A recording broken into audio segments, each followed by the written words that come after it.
Music director అవునండి, మహిత్ నారాయణ. ఇది చక్రి గారి తమ్ముడండి, తమ్ముడు, ఓన్ బ్రదర్, చక్రి బ్రదర్ అండి. నాకు చక్రి అని ఫస్ట్ ఫిల్మ్ నుంచి, నాకు ఇప్పుడు అసిస్టెంట్ డైరెక్టర్ నుంచి చక్రి గారు పరిచయం, అప్పటి నుంచి మనవాడు పరిచయం. సో బేసిక్గా మహిత్ ఏంటంటే చిన్నప్పుడే చిన్న ప్రాబ్లం వచ్చి ఆయనకి ఫిజికలీ ఛాలెంజ్డ్. అవునండి. సో చిన్న ప్రాబ్లం, ఆ రోజు డ్రాప్స్, పోలియో డ్రాప్స్ ఉంటాయి కదండి, అవి వేయకపోవడం వల్ల వచ్చిన ప్రాబ్లం. ఏదో అప్పుడు ఊళ్ళో ఏముంది, అప్పుడు ఒక 20-30 years బ్యాక్ అది ఉండదు కదండి. సో ఏదో చిన్న మిస్టేక్ వల్ల జరిగిన ప్రాబ్లం. బట్ అన్నయ్య ఇన్స్పిరేషన్తో, అంటే చక్రి అన్న ఇన్స్పిరేషన్తో మ్యూజిక్ మీద గ్రిప్ సంపాదించాడు. మేము అందరం ఒకే ఫ్లాట్లో ఉండేవాళ్ళం. మనవాడు అందరినీ లేపేవాడు బాత్రూంలో నుంచి పాటలు పాడుకుంటూ.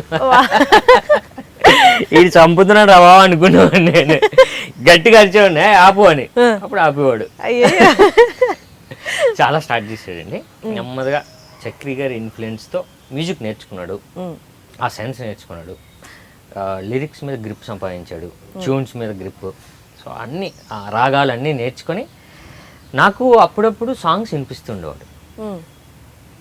ఇది బాగుంది, ఇది బాగుంది, ఇది బాగాలేదు, నాకున్న నాలెడ్జ్తో. అంటే సంగీతం తెలిసాను కాదు, ఇది బాగుందో లేదో చెప్పడానికి అంతే, బాగుంది అనేవాడు. అలా నాకు ఒక సాంగ్ వినిపించాడు.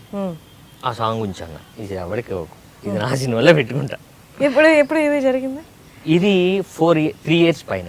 ఓకే అంటే ఓకే అన్నయ్య అన్నాడు. సరే అన్నయ్య ఒకసారి ఫోన్ చేశాడు, అన్నయ్య పలానా హీరోకి ఇప్పుడే వినిపించాను, పలానా డైరెక్టర్కి, వాళ్ళకి నచ్చింది అంటున్నారు, అంటే చంపేస్తాను నేను. అలా 3 సార్లు చేశాను. చేసిన తర్వాత నేను ఒప్పుకోలే. తర్వాత ఈ కథ వచ్చింది. ఈ కథకి ఈ సాంగ్ నేను వినిపించాను సుధాకి. ఎప్పుడో నేను అసిస్టెంట్ డైరెక్టర్గా సుధా ఉన్నప్పుడు ఈ సాంగ్ వినిపించాను, అది గుర్తుంది. సరే ఆ సాంగ్ ఏది, పలానా ఎవరు, మహిత్ కొట్టాడు, ఆ సాంగ్ మన సినిమాలో పెడదామండి. మహిత్ వచ్చాడు. సో అలా ఆ సాంగ్ ఈ సినిమాలో పెట్టడం జరిగింది. ఈ సినిమాకి మ్యూజిక్ డైరెక్టర్ మహిత్. సో అదే పిడికిడి నడుము అని ఈ సాంగ్ ఈ సినిమాలో ఉంటుంది. పిడికిడి నడుము పట్టుకుంటే చాలు అని ఒక సాంగ్ మనోడ రాశాడు, లిరిక్స్ కూడా. సో అలా ఆ సాంగ్ నాకు వినిపించడం, డైరెక్టర్కి నచ్చడం, ఈ మ్యూజిక్ ఈ సినిమాలో పెట్టడం, ఆయన మ్యూజిక్ డైరెక్టర్, అంతా ఈ సినిమాకి జరిగింది. సో ఒక్కొక్క సాంగ్ ఒక్కొక్క సిచ్యువేషన్ ఉంటుంది, దానికి తగ్గట్టు ఆయన ఇవ్వడం జరిగింది. బేసిక్గా ఆర్ఆర్ చాలా బాగా ఇచ్చాడు సినిమాకి. మోస్ట్లీ ఈ సినిమాలో లవ్ స్టోరీ కన్నా సెకండ్ హాఫ్ ఒక రన్ ఉంటుంది. నేను సినిమాలో 1 hour సినిమా లెంత్ అనుకుంటే నేను 1 hour నేను పరిగెడుతూ ఉంటాను. అంటే మోస్ట్లీ నేను 10 days పరిగెట్టాను షూటింగ్లో. 10 days మన గల్లీ, మన కృష్ణానగరు, గాయత్రి హిల్స్, ఈ గల్లీస్ ఒక 10 days పరిగెత్తాను. సో సినిమా అంతా ఆ రన్ ఉంటుంది, చిన్న ఎమోషన్ ఉంటుంది. సో దానికి తగ్గట్టు ఆర్ఆర్ చేయాలి. సో అది బాగా చేశాడు సినిమాలో. ఈ సినిమా తర్వాత ఆయనకి, నాకు, డైరెక్టర్కి, ప్రొడ్యూసర్కి కెరియర్లో ది బెస్ట్ ఫిల్మ్ అవుతుందండి. మేము రెగ్యులర్ సినిమా కూడా కాదు, ఇది చిన్న కరెంట్ ఇష్యూ, సొసైటీలో ఏం జరుగుతుంది ఆ ప్రాబ్లం మీద ఈ సినిమా ఉంటుంది. సో రెగ్యులర్ లవ్ స్టోరీలా ఉంటూ బట్ ఒక ఇష్యూని మేము దాంట్లో చూపిస్తాం. సో టోటల్గా ఈ సినిమా తర్వాత మహిత్కి మంచి మ్యూజిక్ డైరెక్టర్కి పేరు వస్తుంది.